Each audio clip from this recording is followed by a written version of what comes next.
Hello and welcome to episode number 393 of the Armin Show podcast. All the variety growth, as you can see, live streams on the way, past great content, material science, people, creativity. This is an in-person. We've had online, in-person panels, a variety. It continues to grow. Glad for the support. Patreon in the future, other things. The show blossoms. On this one here, we have a recurring guest. He's been on the show before. He's on the show again. Gary Kazazian, welcome. Hello. Gary on the program. Gary, glad to have you here. Glad to be here. You represent various items, long-lived relation with someone who matches your form. It's not common in existence, but in this case, it is, and it's very delightful. Thank you. Glad to. These are the special moments. I see the special moments for what they are during the moment. So, where another individual can feel anxious for something, nervous for something, when I'm in the great moments, there is peace. Let's go. Let's go. Now, a variety of topics also. California surf fishing is your representative. It is your brand. It is your material. Tell us a little bit about California surf fishing 2023. What's happening? First of all, I don't know if you at home can see this. This is a California surf fishing shirt. It is not my California surf fishing shirt. It's the Facebook group's California surf fishing shirt run by my good friend Vince. And these are cool shirts, so you should get them if you want. But it's not my brand, just saying. Right. But yeah, 2023 for my California surf fishing, which is my brother and I is California surf fishing. Duo. Since I think 2016 or 2017 on Instagram. 2016 or 2017 on Instagram. I'm not entirely certain. Good things take years to build. Yeah, we do a lot of surf fishing. I've got a book about surf fishing called The California Surf Fishing, The Hunt for Big Fish.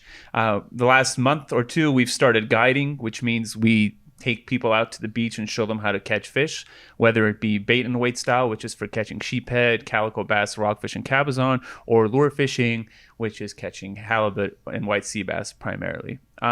Which both of those styles require different conditions. So we're doing guiding now. We have the book. I am actually designing a lure, making a lure. I'm actually playing with a prototype right now. So if that goes well, we'll be selling that lure at some point this year. And we've got a lot of trips coming. We're definitely going to be going on more trips to the Channel Islands. And if everything goes well, we'll be going to Baja California later this year. We'll see. Nothing definite there, but it's we've been playing with the idea. So we've got some things going on and more on the way. Obvious thing that comes to mind here. When you're in a category of your interest, how much easier is it for things to blossom versus in a category not of your interest?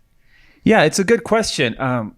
When Kaspar and I, my twin brother, who I run California surf fishing with, when we first started fishing, we didn't think of it as blossoming or anything. We just really enjoyed fishing, and we liked doing it, and it was like personally satisfying to catch bigger and bigger fish and figure out how to catch bigger fish. So as you do that and you post your catches on Instagram, or you meet other people on the beach, or however you communicate with people, you see that other people start having interest, and I guess if you work in a corporation and you want to get another job, a better job, you do networking. With the fishing thing, it doesn't quite feel like networking, since you're communicating with people about things you actually enjoy and they actually enjoy. So you end up kind of having like a network of other people that you respect and that you can talk to about certain things. And it just kind of grows on its own because you like it, because you really enjoy it. So it doesn't feel like networking. I guess, though, maybe it has an element of that. Did that answer the question? Yes, it did. Networking is a more professional type term, but you wouldn't associate it with where your interest lies. You don't see it as networking. You're just connecting with other people doing stuff that you like to do. They meet you, you meet them, it blossoms, but you don't have to look at it as like a 14-step process that you took part in. Right. It's not. I don't know if most networking is like this, but when I worked in corporate, I perceive networking as like a means to an end. I mean, like, oh, I want this, so I'm going to do some networking. It's really hard to actually enjoy the process of communicating with other professionals in your field if you don't really like your field. So in the fishing world, it's more like, oh, cool, that guy's cool. John's cool. I'm going to talk with him and talk about fishing a little bit or something like that. And then maybe an opportunity comes from that. Maybe not. It's not so important. It's not so conscious, like the idea of creating more and more opportunities, at least for me and Kaspar when we go fishing. Because it's so fun. And then when we're on our own, Kaspar and we will ideate about how we maybe want to grow the California surf fishing thing. But it's all, the basis for it is all fun and joy and being out there and sharing the joy. So none of it is particularly stressful. Reduce stress. My idea is that those little bits of like, oh snap, or I could do that, they only kick in when it fits you in some way, versus if it is a category of friction that is not your category, they're not showing up. Those random volcanoes of ideas. Now you have to like force, okay, now we're doing a brainstorm session. Now we're gonna, It seems very effortful versus, oh, you know what? We should take people to an island of sorts. Right. If you like going to the island and fishing it yourself, I mean, we haven't taken anybody to an island, but I'm just going along with your analogy. If you like going to the island and fishing it yourself, to take somebody to the island doesn't require any extra effort unless you really, really dislike the person that you're going with. But I find that most fishermen have some sort of like joy that you don't find in other walks of life. So almost every fisherman, there's always some sort of common ground, it seems, which is really cool. Yeah, I get along with most of them, so it kind of just grows on its own. It's a cool feature. Something fits your lane, it can smoothly grow. Right. When there's friction, you have to like force yourself to like, okay, how am I going to expand this? How am I going to do better in whatever I'm working in? And that's not enjoyable. And over time, I think that wears at you as a human being. But if you like something, then it becomes like play. Like, oh, this is fun. Oh, I'm making this YouTube video now. Oh, I forgot to mention that earlier. We're making YouTube videos. We made one about going to the Channel Islands and fishing that for a few hours. And there's one coming that specifically focuses on targeting cabezon from the surf. And those are really fun too, because I can add music to them and kind of like merged like artistry with surf fishing, so fun and tranquility and all that. So there are a lot more YouTube videos coming too. I forgot to mention that, I think. Yes. Now, in this case, what are some, because it has blossomed into some items, what are some paths where your value comes through and is returned on the other end from individuals, as far as what avenues? Subscription, in person, as far as incoming profits? Yeah, so Kaspar and I, for a long time, we just fished the two of us, and that was cool. We grew our skill set. Important period. A period where we just grew our skill set and we enjoyed it. It was very like insular for a little bit, and then we got into fishing with other people, and now we're guiding people, right? So we provide some value in terms of like, okay, we'll show you how to read the water, how to catch the fish, and then they say thank you, and then we have repeat guiding. I mean, we're still very new at guiding, I have to say, so it's not like we're like a well-oiled machine, but there's definitely some joy that our clients or the people we take fishing have, and they let us know, and then they want to come back and they learned how to catch on their own. That's the thing. You want them to be able to catch on their own too. So if everything goes really well, if you take somebody guiding a few times, they don't necessarily need me anymore, because then I've effectively taught them how to read the water and they can go fishing alone. So, while it may not be like super cheap to go fishing with me and Kaspar, we teach you exactly how we fish so that you can have like the lifelong joy and peace that fishing brings, and have it like a mainstay of your life, a staple of your life. So as well, you have your book that has been out. Thoughts on that currently, and may that lead to a follow-up book or a workbook or anything in relation? Right now there is no follow-up book. The book essentially covers 90% of the way I fish. Quite a bit. Yeah. So it's been a year and a half or something since the book. Are you glad you put it out? Extremely glad, because I was already writing down all the ideas to try to like come up with a comprehensive way of fishing the surfing in Southern California, like me and my brother do. So I was already writing it, and I don't know, it would have been selfish to hold on to it. I liked writing it because it helped me like sort out the ideas that were already in my head, and to like create like effective systems for targeting the fish. So it was really enjoyable to do it. And I was like, when I was about halfway through writing, I'm like, this is something that I could organize and like give to people to help them catch fish. So it's been rewarding because people have like emailed us and sent us their catches, and that's been really nice too. simultaneously, I don't have a follow-up book planned. We'll be doing more of the YouTube videos and that kind of content instead. But the book has been it was a great way to like really put ourselves out there. There was pushback at first from a few people like, oh, you're going to blow out all these spots. Our whole ocean will be devastated. Not the ocean. The idea of the book was not to blow out any spots. A few spots were included so people have the basis for locating beaches on their own using Google Earth. And I think the only way you can do that is by showing a few spots and helping people learn the methodology for finding beaches locally.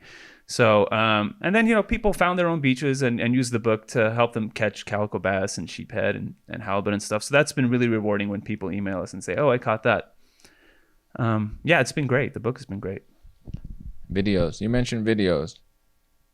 Long form content, longer somewhat. And then short clips are obviously very popular at the current time. To do these, right now this is being recorded. Shout out to Information. Let's go. This may be the first 4K episode effort on the show, which is very neat. Always trying things is very good. And we're coming in crystal clear. Now, that's production value. You always think of the end user, I have noticed, first when you make things, which is a great perspective to have for the end user because they would hope that you would think of them first. Your thoughts on production. When you're thinking of the videos, where does your mind go? Because I start from the just random idea, and then at the end, somebody might see it. I don't think you're thinking that way. I mean, I think it took some time for me to try to think of the end user. Like, I guess since, we're new to videos, I'm realizing people like these short action-packed videos. Action-packed. Maybe bam, like bam, a minute, bam. They want to see like, oh man, I'm on the big fish. Oh my God, I brought it in. Which is cool because I talk like that. When I'm fishing, I'm actually very dramatic and expressive, so it makes sense to film those. I think naturally I gravitate towards more of the long form videos that have a little bit more depth, like setting up where we're going to fish, why we're going to fish there, what is interesting about it. Like the Channel Islands video that we put together. So that was more like a documentary style, 8 minutes type thing.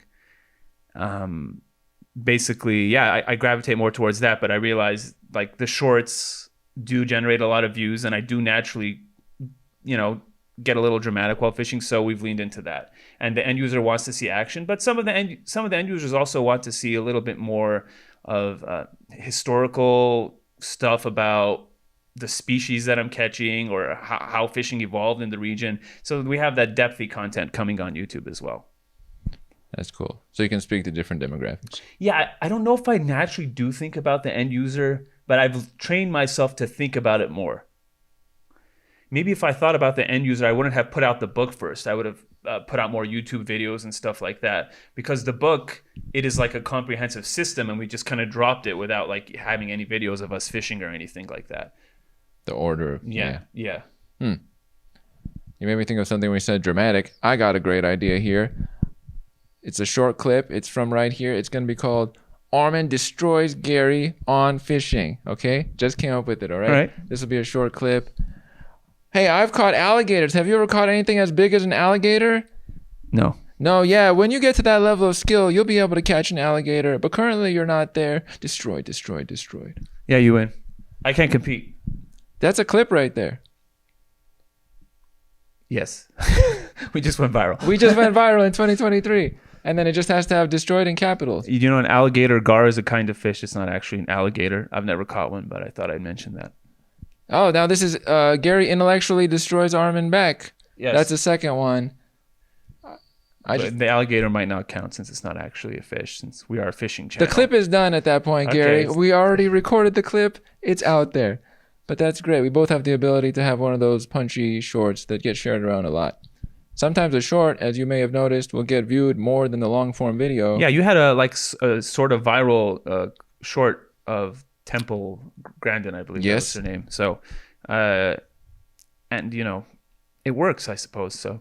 Yes. Side note, listeners, I did share that with her. She recently got back to me after traveling. I told her about the 145,000 views video, and the other one she said it was very nice and very appreciated. It goes further than the long form. The long form is only for those who are most interested, is the way I think about it. The short is for almost anybody can watch a short clip and get into it in some way.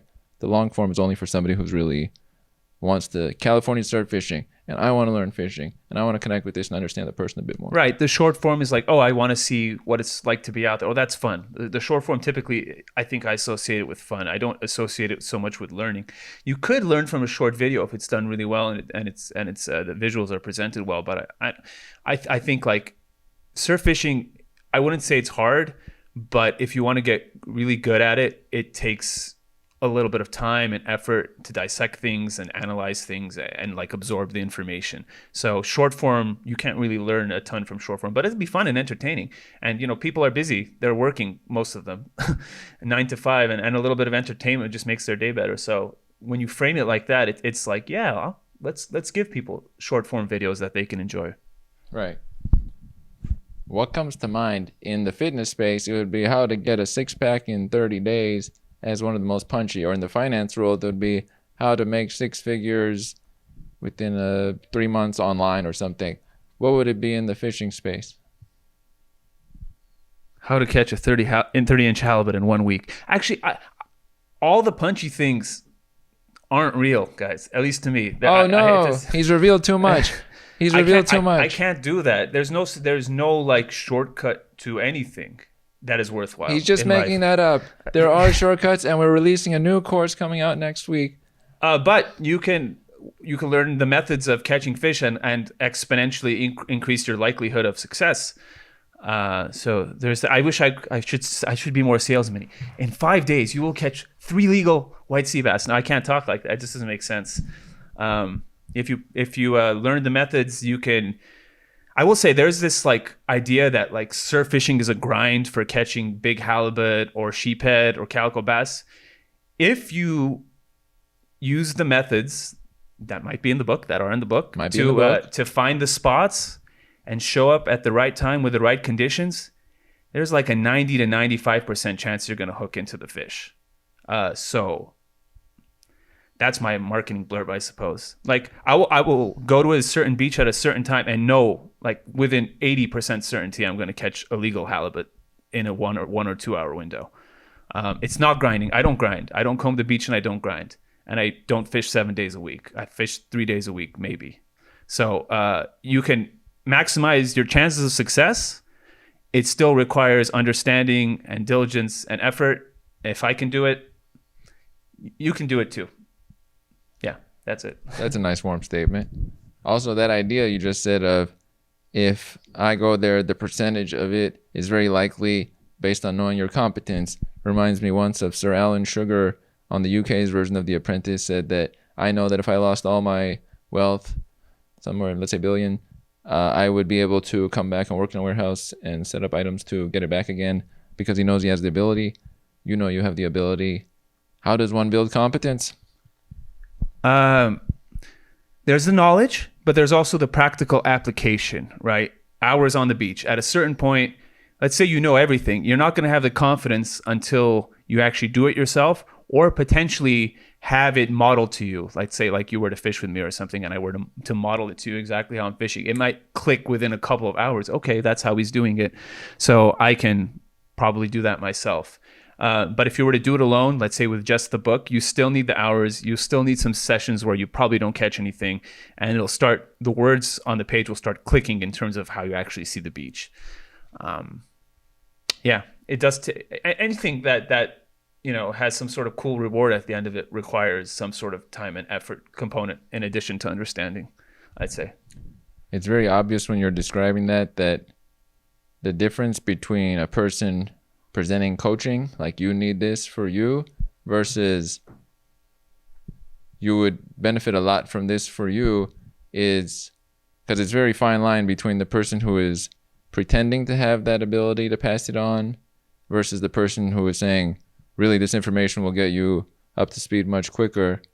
What's the differentiation between that line of the person who is more of a grifter and the person who is actually like, hey, this will get you there more valuably quickly? If I understand your question correctly, I think I'll answer with honesty. To do something well, it takes a little bit of effort. It takes some understanding. It is much easier to say, you're gonna catch these fish, guys. You're gonna do it. Just like, just speak loudly like that and to like motivate people with excitement. But the honesty means that it will take a little bit of time and figuring things out. But it's just like any skill. The more and more you do it, the easier it gets, and it actually becomes more and more rewarding. Let's say like if you're a guitar player or something, those like first few months where your fingers are doing nothing, and like, oh my God, do I want to quit? It's those first few months where you're more likely to quit because your fingers aren't cooperating and aren't creating the sounds in your head. But the better and better you get at it, the more enjoyable it gets.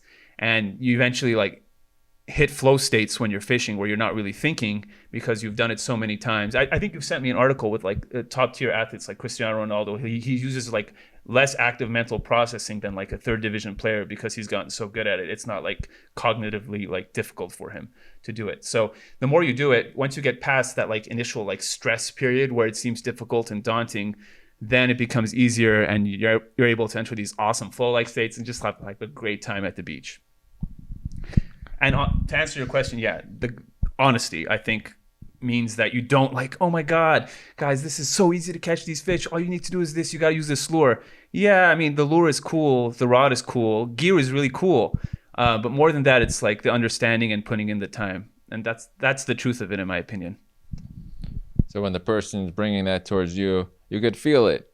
One of them seems a bit more off, and the other one seems like the person that's there with you. It's a different feel. Well, it's more exciting when someone's, like smiling and saying, this is how to get it, guys, and which is great. That's fun. And it is all about fun. It is all about fun and joy. But it's not so like simple as in like use the right lure and use the right rod and use the right line and then you're out there. It's more about the understanding of the fish behavior. And once that's down, the gear is cool. The gear is good. You can increase your chances with the gear. But if you understand the fish behavior, I can use 10 different lures to catch halibut. No big deal. I can use a short rod with 20-pound, 15-pound line or something. And if the fish are there, then, but the gear will increase your chances by like 15 or 20% maybe. Maybe, if you got the best gear. That's another thing. When you get expertise in the field, you know all the percents. Like this will help you 40%. Going at this location will probably be 60% more likely. You have a sense, prediction-wise, of what's going to work for the person. And I don't mean to offend other people out there who are really into their gear. It's like super awesome. It's good to have good gear or into certain lures or into certain content. I'm just saying it as someone who's caught a good number of big fish that it isn't really all about that stuff. That's all I'm saying. No, do not mean to offend anybody. That's a fair point. Now, before I throw in some human behavior topics, any descriptive summary, California surf fishing direction for it to go rest of this year? Obviously more fishing. More fishing. I've got a lure that I'm working on that is a cool idea. It's a little different than other lures. That might come out if I test it and it catches a ton of fish. Otherwise, you'll never hear of it again. So I'm working on that right now. And we've got some awesome camping trips. And those will be to the islands. And maybe Baja California, maybe, fingers crossed, that'll be so fun. And YouTube videos, a lot of interesting YouTube videos will be coming. Maybe they'll be longer form. We'll also have a lot of shorts that'll be fun for you guys too. Yeah, that's it for now. I know my brother Kaspar, he's a teacher. He'll have the summer off. He's got a bunch of other ideas that he's thinking of implementing. He did mention merchandise. Don't quote me on that. I don't really know yet. So there are some ideas. Yeah, in the pipeline. That's cool. Now, I like that you mentioned Kaspar, and also you've spoken about the people who check your material. Complete segue, but classic.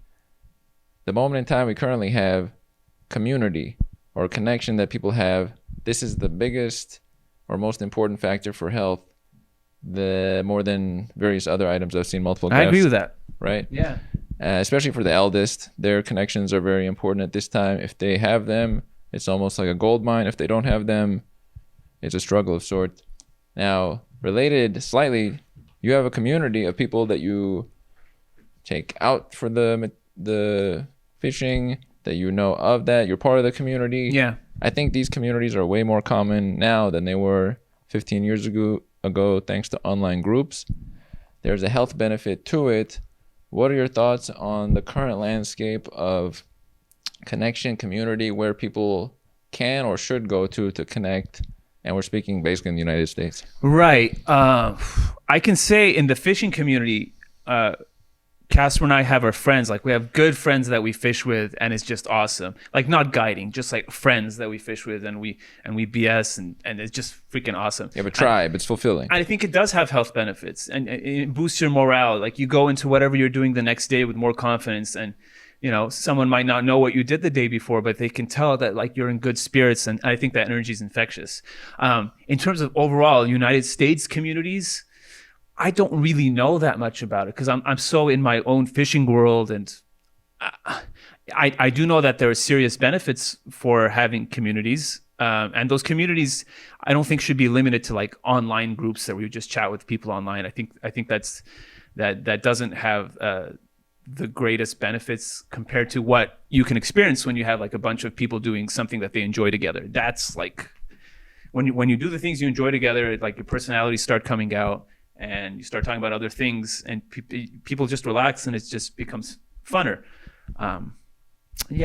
Maybe you could tell me a little bit more about communities across the United States, because the only real community I have is my fishing community. Obviously, I have my family and friends outside of fishing, but in terms of communities at large, I don't have a lot of, input on that. I think that's a fair point, and good examples there, by the way. Also, yes, I like the topic of it first because focusing on even heart disease or someone quitting smoking or drinking or other items that really affect health, I see as underneath, and even finances, again, I see it's underneath because without that feeling of connection and linking to others, the rest is just a frantic search for something like hopefully I can latch on to the alcohol drinking or eating a lot, or some people, financial consumption. They might purchase a lot of items because of an emptiness of sorts. So that's why, for me, this is louder than those. I don't go that far. I'm a fisherman. I go fishing. The practical world is good. It's good to have money, etc. But I hear you. Right. I hear you, good sir. I hear you too. That's a cool thing. If we don't pay attention to all the variables, we're missing some variables, is the way that I look at it. And it's easy to discount some parts of life, but I would say they are the most relevant or practical in a way. Yeah, I think community, having good friendships, good connections with people, at least for my disposition, that's the real meat of life to me. And at the current time, is it easier to be part of an online grouping of the same category, similar to how TikTok connects you with people of your interest graph versus your social graph? Is the social graph diminished now, and it's more like if you like word searches, the stuff you're going to see now is word searches and not people you knew in fourth grade? I mean, it does seem to be the case. When I scroll through my feed, which isn't like all the time, but I do sometimes scroll through TikTok or Instagram, my interests do tend to come up. And if I wanted to reach out to those people and be like, hey, man, I fished that exact place or whatever, whatever I want to say, there definitely is that potential. It does seem to be the case. Again, I can only speak from my little fishing world, but there are multiple avenues to reach out if one is inclined. It's a valid point. It makes you wonder if that connection with that person in sixth grade or whenever it might have been was so in-depth, or was there, because of the application of that time period, not as much connection with those that were specific to us. And now that we can go more specific to us, we look at that like maybe that was better, but wait a minute, it wasn't really connecting with us in full. But there's also, like, in the modern age, like I could scroll through my feed and see like 20 or 30 fishermen that I could message. There's like limitless options. But when you have that dude next to you in class or whatever growing up, and when we grew up, we didn't have the internet or whatever, you almost had to try to find I think it may probably helps you grow your social skills and whatnot. There's something nice about that kind of bond where like, oh yeah, we're in the same area, and you have to find something meaningful in the confines of like your physical environment or where you just naturally go during the day. I don't know. I don't know if it's nostalgia, but I look back at those friendships fondly from younger. Yeah. There's a little bit to it of working with limitation, which now we are unlimited in a way. It's the continuous, there's forever people and forever items. But at that time it was, there's John, and John does these three things, work with it. Yeah, it's kind of nice because you like commit to fostering something that can be really good. But at the same time, if you don't have a lot in common with them, then is the foundation really strong to like build something? So I guess you still have to use discernment back then to try to find somewhere. Just you have something in common with them. Like, all right, I guess I'll be friends with Bob, not just because he's sitting next to me, but Bob plays video games too. Bob likes Street Fighter like I do. He can come over and play Street Fighter with me, This speaks on the importance of picking out the things in life that we most resonate with and what they actually are. It might just be having a person nearby. Some people, that's just it. Some people, it might be the detail of it. It has to be like musical inclination so we can jam together, as it's called. We have to find out the like 4 or 5 things that I link with this, and then work from that such that, okay, the people that showed up from the online graphs or in-person graphs, okay, this is where it fits in. It makes sense versus I'm just working with it and didn't really understand myself. Yeah, that makes sense. Yeah, I've noticed some people, they can just be around each other and they just like the feeling of being around each other, a larger group of people. And that's, that's fine too if that's what works for them. This is true. Now, I've done this variety before. Question for the host. Turnaround variety. Question: when did you get that Armin Show t-shirt and do you often wear it during the podcast? I got this Armin Show t-shirt, I'm going to say, my guess is 2 years ago. It could be 3. Mary Rose Mullen of Scotland. My other Armin Show shirt as well. It's nice to have. As you can see, this was the previous logo that I made in Photoshop in about a period of time. And now I have a new one created by this individual. I don't know if I've mentioned that, but the new... I was like, it's probably over a couple years old because I made you a new logo. Well, new then. It was new a year ago, 2 years ago. I don't remember. We'll go with a year ago. Yeah. I mean, that one has a charm to it too. It is nice. It represents Earth and the ground in a way, which is nifty. And the sky. It and seems the to be the sky. sky. And your name is on the horizon essentially. And as you can see, it's angled up because the trajectory of the show is on that way. There you go. There you go, folks. If you follow it for a period of time, it's on the upward trajectory. He's just going to keep telling you about how his show's on the up and up. He's just subtle hints, maybe not even subtle at this point. He's just going to put it in there. At about 8 degrees. 8 degrees of rise. Well, it's not like a steep. It's not a steep rise. It's a slow incremental up. That's our goal. We don't want to shock anybody along the way, and we also, it wouldn't be downward. It's a buildup of sorts. Right. That's a valid point. And it's hard to be downward though, isn't it? Like, do people lose subscribers people lose interest, but I guess you can lose unsubscribes. People unsubscribe. Oh no. It's quite difficult. The few shows that come to mind that have lost subscribers, there was a real shock moment. Okay. They might have been, quote, destroyed in some way by some other individual, or they did something that made them look cancelable. They got canceled, folks. And after that occurred, it was game, set, match for a period, but none that I can think of now actually were gone from such. It was more of a downslope and then either a return or a flattening. I've never seen them just disappear into nothingness. We're not meant to be canceled as human beings. That doesn't even make sense to cancel. Like, how do I cancel a lemon tree? Yeah. I think cancel culture is slowing down. I'm not really sure. I don't know much about this stuff. Again, I'm just a fisherman. That one is right, but that one is a yes. It has reduced the amount of shock responses to items has now diminished, which is quite good in that aspect for the health of society. So that's a positive. Cool. One last closing for the item. I usually do a life message or a message from the material, but this one will be a broad question. How does one handle all their goals? How do they look at it?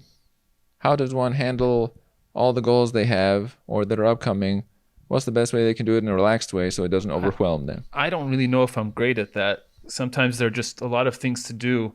Well, my brother Kaspar and we have a document which talks about the things we want to do. And then I open it and decide, what do I want to tackle today? Should I edit a video today? Okay. And we probably should put together a spreadsheet and color code it in terms of urgency, what we think would be the most fruitful thing to approach next. But it's also, I think, instinct. There's also it's not just strategically what's the best. There's also, you have to take into account joy, right?